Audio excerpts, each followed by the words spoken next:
Parshias, and they seem all repetitious. If you follow the psukim carefully, you'll see there's a lot going on that you could get just by reading the psukim carefully. So let's start. What to acknowledge, not to put your father on the bracha, because you should know whatever that Persian community has, everything we owe Rabbi Nueberger.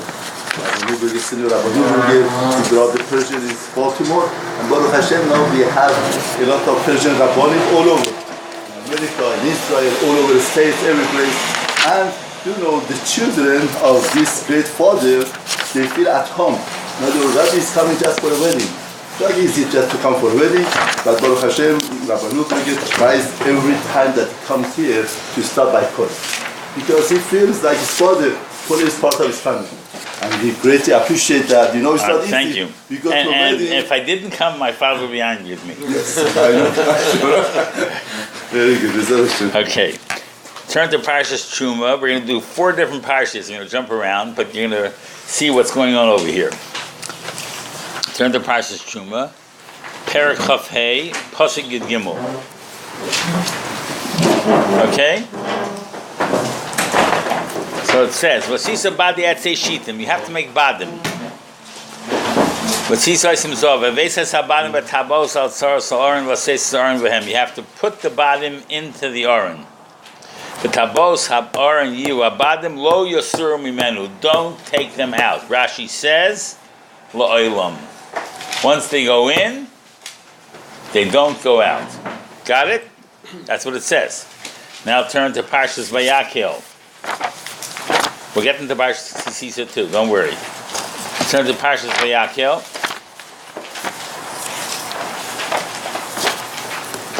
Perek Lamed Zayin, Pasuk Aleph.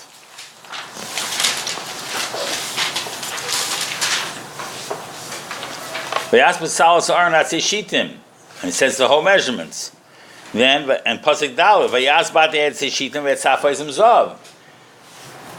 And what did he do after he made these badim? V'yoves habadim b'tabos al tzalos Aron lasis Aron. He put them inside. He put them inside the Aron, correct? V'yoves habadim b'tabos al tzalos Aron lasis Aron. Now, it would seem to be, according to this, that once they went in, they should stay.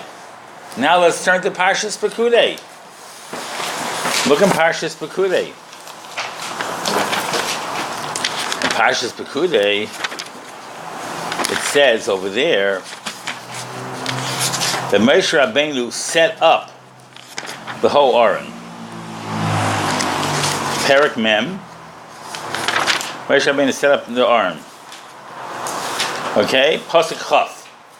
So what did he do? He took the Eidus, which was in an Aron 8, like it says in Eikev Perek Yud Pasuk Aleph. Vayosem esabadim al ha'aron, and he put the bottom of the Aron. Who took them out? If Moshe Rabbeinu put them in, it says over here Moshe Rabbeinu put them in, and in Parshas Vayakhel it says Betzalel put them in. But we had in Parshas Truma that once you put them in, you don't take them out. So who took them out? So the Malbim says, well, Tosis is, there's a machlokes. Tosis' shita in Yuma Ayin Beis is that there wasn't 2 badim with 4 tabos. Tosis holds, he says it's a chiddush, but that's how he thinks the psukim read. There were 4 badim and 8 tabos.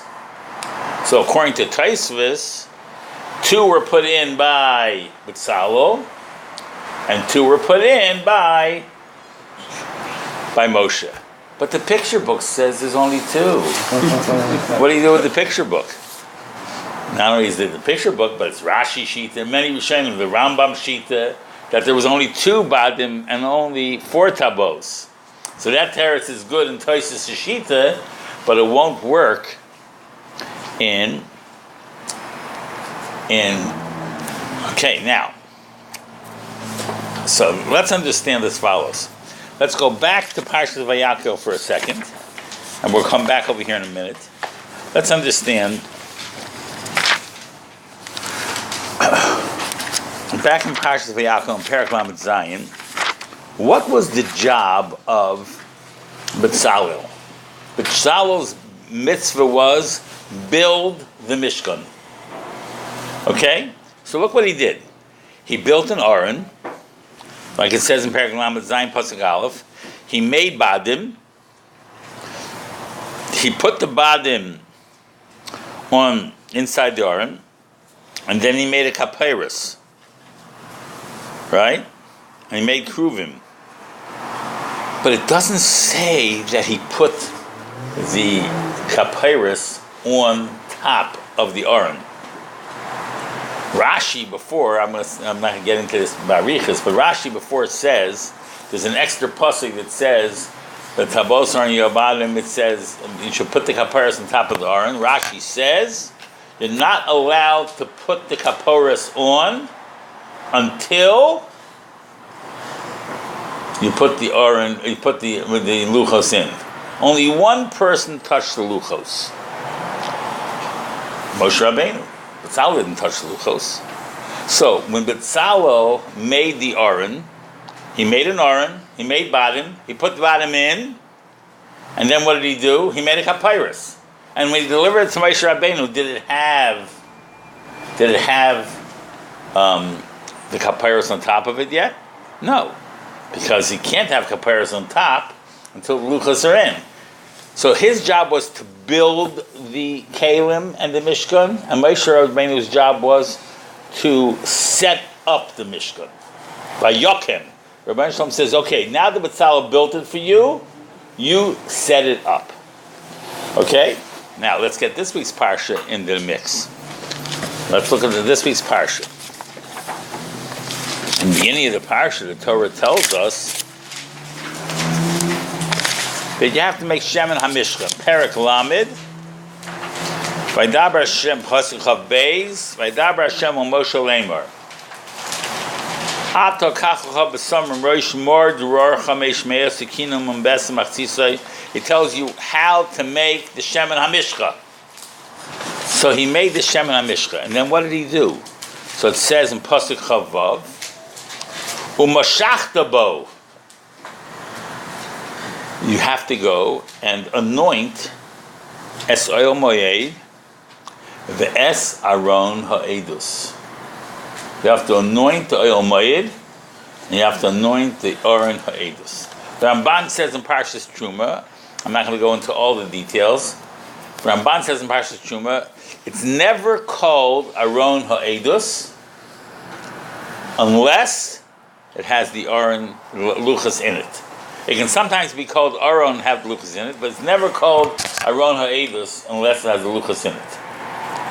Okay, so now, when did the Mashiach of the Aron take place? Now let's go back.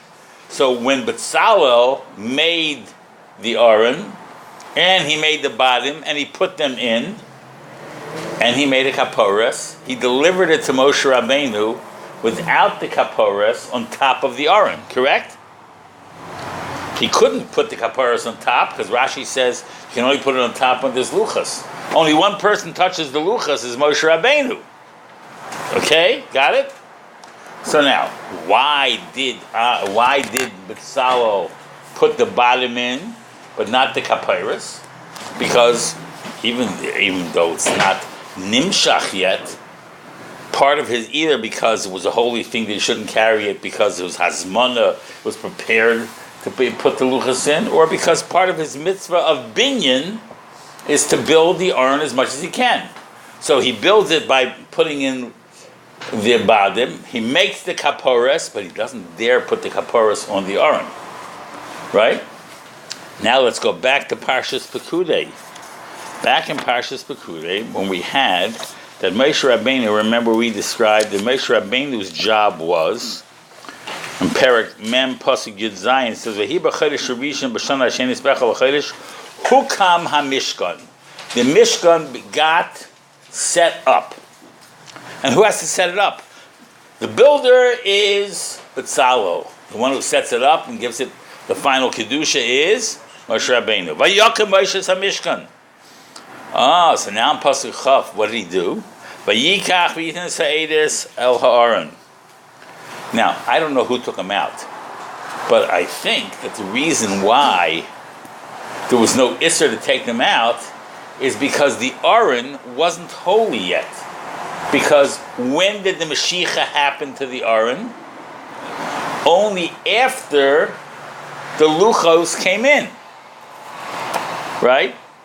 Because we saw in Parshas Kisisa, Umashachta bo es Aron ha'edus. So when did Moshe Rabbeinu put the Shemin HaMishkan on the Aron? After this pasuk. First he took the Eidos, the Luchas from the Aron Eitz, that it was then temporarily. Then he put the Eidos into the Aron. Then he put in the Badim a second time. Who took him out? Torah doesn't tell us. But it's not a problem to take it out. Why? Because B'Tzalel put them in as part of the mitzvah of building. He has to build what he can build. He has to build a kaporis, but don't put it on top. He has to build bottom, put it in. But the Aron doesn't have Kedusha yet. Because it doesn't have Luchas, it doesn't have the kaporis, it didn't have Mashiach. So there was no Isser to take it out. Why did B'Tzalel put them in? Because that was his way of building. He has to do a complete job. But somebody's allowed to take them out because the Aron never got its Mashiach. When did the Mashiach happen? After this pasuk. Vayikach v'yitin sa'edis Aron. And then Moshe put in the bottom. And then he put the kapiros on. And then he did the Mashiach. The Rabbi says that the Luchos, only Moshe touched it. It's because part of the building? No, it's because it's the holiest thing in Klal Yisrael. He was the holiest person in Klal Yisrael. And we don't see in any pasuk that anybody else ever touched it other than Moshe Rabbeinu. Right? We don't see it anywhere. He's the only one that the Torah reports touched it. Right? He brought the luchas down, it says in Akev, and he put it in the Aron Eitz. Then he took it out, Rashi says on Pasuk Chaf, what did Moshe Rabbeinu do? Rashi doesn't say it over here, or the Ramban says, Shaloka chaluchas mi Aron Eitz, shehoyu sham b'soich oil Moshe, v'hevi yotzim l'ha mishkan. It never says anything about B'Tzalel touching the luchas. Luchas are Moshe Rabbeinu's domain. So according to this now, we see a possible approach that B'Tzalel was allowed to put the bottom in as part of the mitzvah to build it. Moshe had a mitzvah to set it up. There is no Isser to take them out until the luchas are in and the kaporas is on. After that time, then lo yisuru mimenu. Why couldn't the B'Tzalel put on the kaporas? Because Rashi says in Truma that it's usher to put a kaporas on without the luchas being inside. Because I didn't read that Rashi, but Rashi said that before. It's usher to put the luchas on. Why? If the Aron is not holy yet, we're saying there's something missing. He can't touch the luchas. Only Moshe Rabbeinu touches the luchas. Yeah. Nobody else. But why can't he put it on? So let's do that Rashi inside, and you'll see. The Ramban says he doesn't understand how Rashi knows this. But let's turn to Parshas Truma. I'll show you. I skipped that, but I'll show you that as well. Take a look in Perek Chaf Hey Pasuk Chaf Aleph. We didn't do this pasuk. It's a repetitive pasuk. Minasata sekapiris al ha'aram malo. You got that pasuk? Ve'el ha'aram titin esa'edus asher eten ilecha. So Rashi says, Lo yodati lama nichbal. Shari kvar nember minasata es ha'aram es ha'edus. V'yesh leimar, sheba l'lamed, sheba odo aron levadoi beloi kapiris, yitain tchila ha'edus l'socho, put the edus in it, v'achar kach yitin es ha'kapiris alav.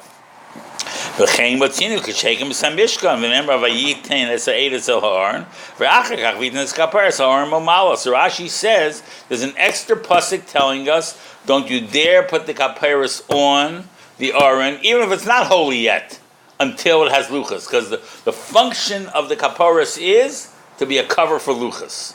Till there's luchas, you can't do it. Now, so that's one approach. Now I want to show you that if you read the psukim carefully, you can see there may be another approach also, just to show you that from now on when these parshas happen, read the words carefully and you'll see there's more going on than you think. Let's go back to Parshas Vayakhel. This is not my mahalach, this is the Meshech Chochmah's mahalach. I just told you my possible mahalach. Meshech Chochmah says like this. Read words in the Torah carefully because everything makes a difference. So let's go back to Parshas Vayakhel for a second. In Parshas Vayakhel, in Perek Lamed Zayin, and here you're going to have to hold the page so you can see the difference. You see how careful the Torah writes everything, and we just have to read the words carefully to see what's going on. In Perek Lamed Zayin, Pasuk Dal, it says, Vayas b'tzala ad seichitim v'tzafos umzov. Vayove es habadim b'tabos al tzalos ha'aron. That's what it says in Pasuk Hey. The word is Vayove. Hold that Pasuk. What does it say in Parshas Pekudei when Moshe Rabbeinu did it? What does it say over there in Pasuk Chaf? In Perek Mem? Vayikach vayitin es ha'edes el ha'aron vayosem es habadim al ha'aron. So in one place it says vayaveh, and the other place it says vayosem.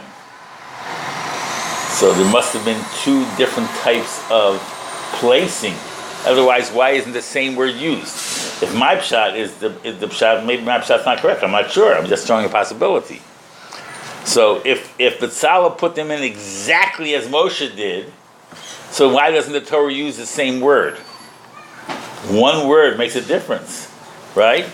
Could it be they wanted to carry the Aron from one location to another location? The only way to do it is to put the Badim temporarily until you carry. Also, it's an Aron. Mashma, it's just the sake of carrying. But it always says that, even in Truma, it says that the tachlis is to carry, right? But isn't it interesting that there it says Vayosem, and there it says Vayosem, and there it says Vayave, right? So Rameir Simcha thinks that maybe it means that he didn't put them in fully; they were in partially. And Vayosem means he put them in all the way. Even in Parshas Truma, when the mitzvah is given, is the Vehevesa, he's not the Samto. Right. Even the Ikar mitzvah of the Badim. Right, is Vehevesa, right. That's the problem. That would lend more credence to my pshat. Right. But for sure, just in other words, how many years has everybody seen these psukim? Did it even ever occur to anybody here that Betzalel put them in and Moshe put them in? So you read these parshas and you think, oh, they're just repeating things. There's big stuff going on here. Just got to pay attention, right? That's a limud in itself and what's going on over here, right? Here, you go through a whole lifetime, you don't even know that Betzalel put them in and Moshe put them in. What happened? It's just, and this, you don't have to be a big Talmid Chacham to make that diak. All you have to do is read the pasuk carefully, right? Everybody could have made this diak, right? Betzalel put them in and he put them in. What's going on? Why? So we're showing certain possibilities, right? But Vayaveh and Vayosem, every letter in the Torah means something, right? So, what does that tell us? It tells us there was a different function that Betzalel did, perhaps, than Aron, than Moshe Rabbeinu, correct? Right? So that's how Rameir Simcha wants to go. He wants to say the Mashiach wasn't the difference. I'm not, I'm not sure that's true. That's what he wants to say. But so the Vayave only would work if you're dealing with the Tabos. because you have to bring it into the tabos. Vayosem does not deal with the tabos. He's talking on the Aron. Right. Vayosem is I mean, so it was more firmly put in. No, I'm just saying maybe just because we're not dealing with the tabos, so that's why it says Vayosem.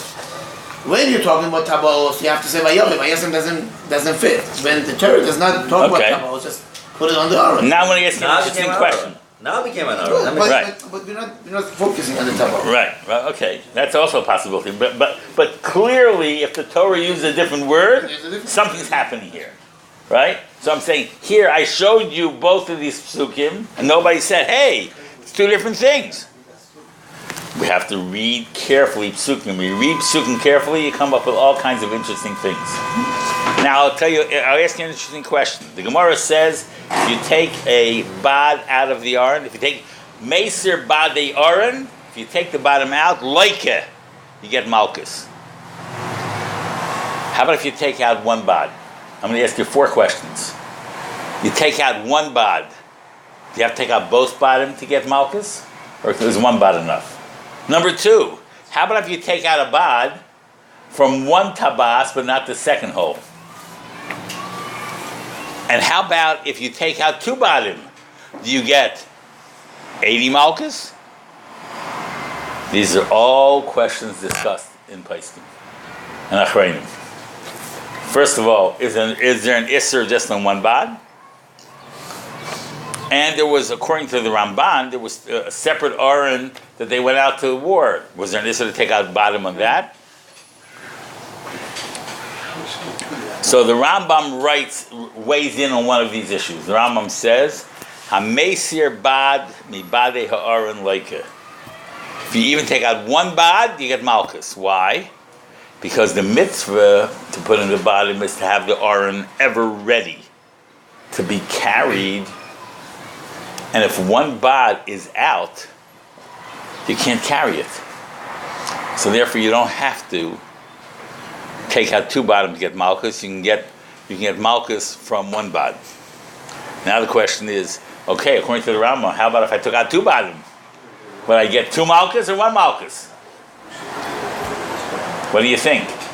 You can't go wrong because it's machlek sachrayim. What do you think?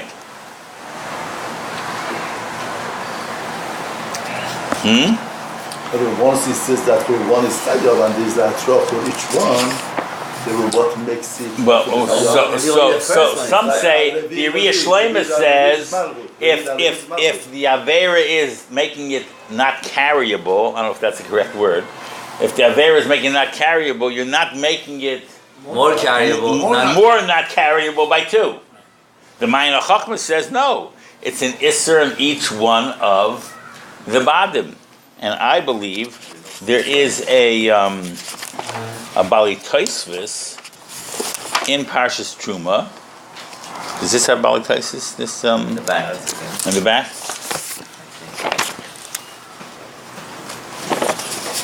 No, this one doesn't have Bali Taisvis. Huh? Maybe it does. Doesn't look like it. The Bali Taisvis says that the reason why you're not allowed to take them out is mipnei kedushas ha'aron. So each bad, according to him, I think each bad will be a separate isser because you are playing around with something that's the holiest item that exists in Klal Yisrael, and therefore, I think according to him, he would weigh in like the sheetis that hold, right? That even if you take out one, you also get malchus. Now the question is, how about if you took out a bad from one taba'as? What would you say then? The Rambam says, "Hamesir badei Aron, bad mi badei Aron." You take out one bad from 2 tabos. How about if you took out one bad from one tabas? What would you say then? Would you get malchus or not? Right, that's right. Chatzi shir it's going to be. Right? But the question is, but Chatzi shir you don't get malchus for.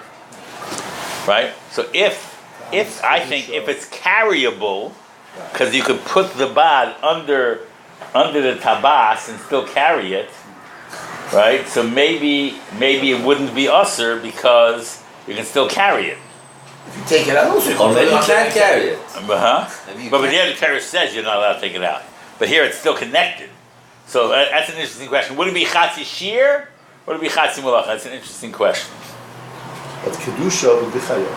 But if it's a din in kedusha, then it would be chayav because of the kedusha of the Aron, the Torah says that you're not allowed to do that because the Torah says these things are so holy they should not be played with, right? That's the halacha of Badi Aron. Now there's a hashkafa behind Badi Aron too, and the hashkafa is that when you support people that are learning Torah, just like by the Aron carried the people that carried it. Also, when you support Torah, you have to look at, when you're supporting Torah, the Torah is carrying you. That's how you have to look at it. I once asked my father's Havracha that, they tell a story that when the Panav Zhirav knocked on a person's door and he wasn't there, he felt a sigh of relief. He didn't have to ask for money. My father was disappointed if the person wasn't there. So I once asked him, is it hard to ask somebody for money? He said, if you believe that you're giving them the opportunity to support Torah, so why should it be hard? I'm giving them an opportunity. If you have a deep belief in what supporting Torah is, so then it shouldn't be hard to ask. But some people still find it hard. I think it's exceptional that it shouldn't be hard. There's a story with Rav Chasko Abramsky. He used to, when he was the Dayan in London, he went once a month to a Jew who had a factory. He gave him money to help support some Kollel fellows that he was supporting in Israel. So he used to talk to the Yid at the factory. The Yid used to give him a check. One month, the Yid went over to Rav Chasko Abramsky and said, I have to ask you a question. The Gemara says, Godol hama'asa yoser min ha'isa. The one that causes the mitzvah to happen is greater than the one that does the mitzvah. I work a whole month hard to make this money. You come at the end of the month, you ask me for a check, you get the check, and you get more reward than I do. It's not fair. Good question. So Chasko Abramsky said to him, I want to ask you a question, but be honest with me. When I ask you for the money, does your heart skip a beat? So the man said, yes, he says. When I ask you for the money, my heart skips 2 beats. That's why I get more reward. Because it's hard to ask. Right? But the Rosh Yeshiva used to tell over a story that Lazer Gordon was the first Rosh Yeshiva in Telz. And his in-laws were supporting him for many years, before he made his yeshiva. This is in the 1800s. And his father-in-law had a hard time, and he gave him notice that, he's got to fend for himself. He can't support him anymore. And several weeks after he cut off support, his father-in-law passed away. So his mother-in-law said at the funeral that we thought that we were supporting him. But this shows me that he, our son-in-law, was supporting us. So if a person has that type of attitude, so then when we ask for money to support Torah, it can be still hard, but in the highest level, we're doing you a favor. And it's the most, and it's the holiest thing, is the Aron. And the holiest thing is people sitting and learning Torah. And everybody that supports Torah is being supported by the Torah. Ashreichem, Ashreichem, to come in the middle of the day and see somebody Yidden learning. Imagine the simcha that Rabbeinu Shalom has in Shemayim. Terrific. And now when you read these psukim in the future weeks, you'll find more things that are going on over here. It's worth it just for that to see that you read the psukim carefully. There's big stuff going on. Just got to pay attention. You think it's repetition? It's not repetition. Things are happening in these psukim. This is just an example of things that are happening in psukim. That's why I like to talk about this Inyan. Why does Aron need to always be ready for